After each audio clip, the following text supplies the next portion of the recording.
All right, here we are on April 14th. It's been like a week since I filmed last. You have to forgive me for that. It's been a one-man show up here. And here's a close-up of my little fluffy dog who doesn't like cameras. Loki. All right, so let's take a quick peruse. You can see there's one purlin up on the back side.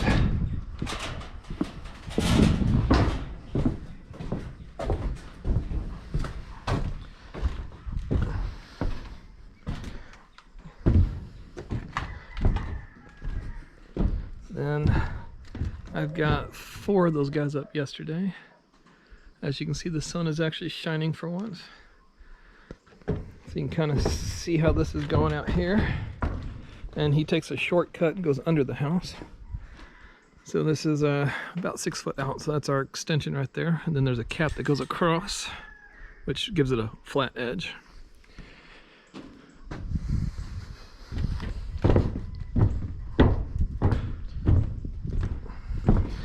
And then that's a container that we got to put all of our stuff in. Our container from the mainland's arriving today, but you only have like 10 days to empty it. And we don't have a roof, so we have to unload everything.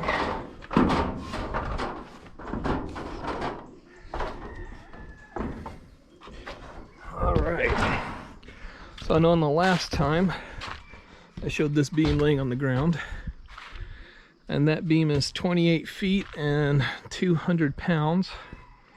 And I managed to get it up there by myself with a couple of ratchet straps, a lot of elbow grease. Then you can kind of see how those extensions work there. A bolt underneath, bolt to the top, clip, 6 out. And one flaw thing about using AutoCAD. Everything looks great in AutoCAD. But if you notice, there's 2 bolts right there. And now you can't see the bolts anymore. And I can't get my hand in there. So I had to unbolt this to pull it back to get that on. And I've got to get these other little smaller ones on first to make sure those extension beams are straight up and down before I can tighten those. So then I got to tighten the corner jams.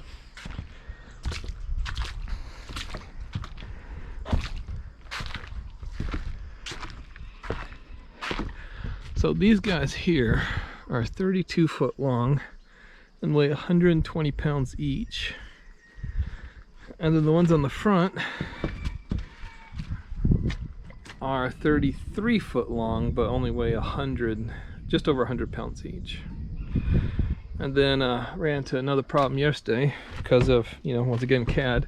Looks beautiful in CAD, but you can see up there that Z caps over the top of that clip. I can't get my hand in there to get the bolts on.